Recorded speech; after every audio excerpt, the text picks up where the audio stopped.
अस्सलाम वालेकुम, welcome to the veteran shooters channel. Viewers, ये शॉट गन जो ऑलरेडी आपके सामने इसका मैं डिटेल रिव्यू एक दफ़ा पेश कर चुका हूँ। ये ब्रेक इन पीरियड कंप्लीशन के बाद 500 कार्ट्रिजेस शॉट करने के बाद ये रिव्यू मैं आपके सामने पेश कर रहा हूँ कि अभी जो इस गन की है कंडीशन कैसी है और इसकी परफॉर्मेंस किस तरह की थी और इसमें कोई इश्यूज़ अगर आए थे ड्यूरिंग शूटिंग तो वो चीज़ें मैं आपसे डिस्कस करूँगा। प्लस इसका कोई वेयर एंड टेयर, कोई इसके पार्ट्स पे, कोई बैरल पे अगर आए हैं तो वो चीज़ें मैं डिस्कस करूँगा। तो ओपन करते हैं शॉटगन को। पहले इसका फ्रंट हैंड गार्ड हम रिमूव करते हैं, followed by the barrel itself.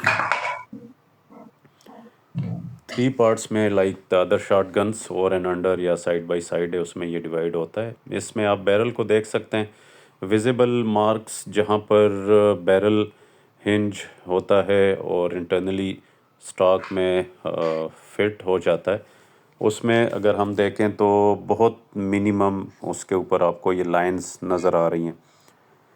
और बाकी इसकी ये जो लोकेशन है जहाँ पर ये फ्रंट हैंड गार्ड फिक्स होता है, उस जगह पे चूँकि लकड़ी की फिटिंग उस साइड पे किसी एक साइड पे उस तरह नहीं होती बिल्कुल परफेक्ट, और वो बैरल के साथ चूँकि लगती है ड्यूरिंग शूटिंग, तो उसकी वजह से उसमें ये वेयर आपको नज़र आ रहा है।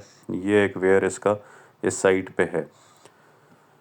तो ये कोई ख़ास इतनी वो डेवलपमेंट नहीं है, ये हर एक शॉटगन में ये चीज़ होती है। इसके सिर्फ इसका जो ब्लोइंग है उसके ऊपर ही इफ़ेक्ट होता है, बाकी मेटल के ऊपर कोई इसका ज़ीरो इम्पैक्ट होता है। रिमेनिंग बैरल को आप देख सकते हैं, completely it is like the same जो कि 500 कार्ट्रिजेस शूट करने से पहले की थी, और उसी तरह अपने कंडीशन में it is in the same condition. Blowing भी कोई इसकी कोई बहुत ज़्यादा उसमें बाकी जगहों पे फ़र्क नहीं आया।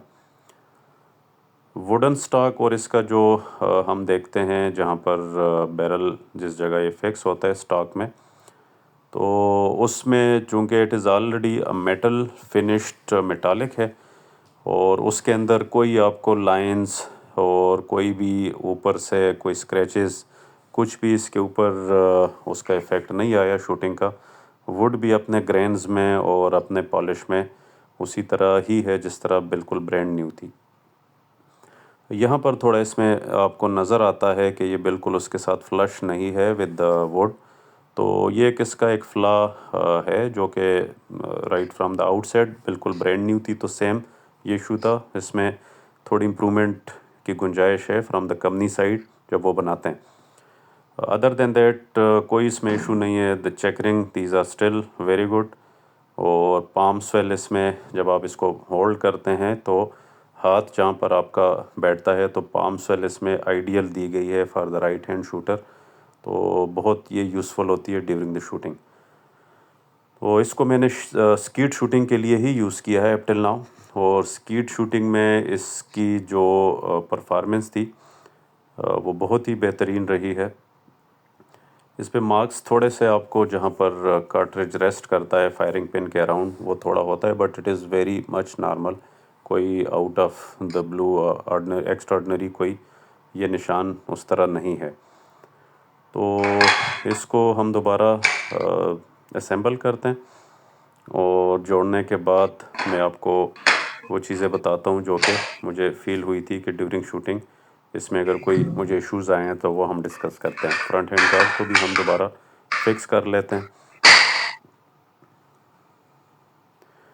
जी, तो overall my experience basing upon its quality, its performance, तो I am very much satisfied with its performance, क्योंकि जनाब ये जो गन है इसमें रिलायबिलिटी, मजबूती में कोई इशू नहीं है, कोई फ्ला नहीं है। बैकऑल speaks for its own self, और उसमें कोई जस्टिफिकेशन क्लेरिफिकेशन की कोई रिक्वायरमेंट होती भी नहीं है। एनी हाउ जो इसकी परफॉर्मेंस थी पाकिस्तानी पीएफ शाहीन के राउंड्स में, जो कि प्राइमर जिनके हार्ड हैं, जो इम्पोर्टेड प्राइमर्स हैं, उसमें इसने कोई इशू नहीं किया था।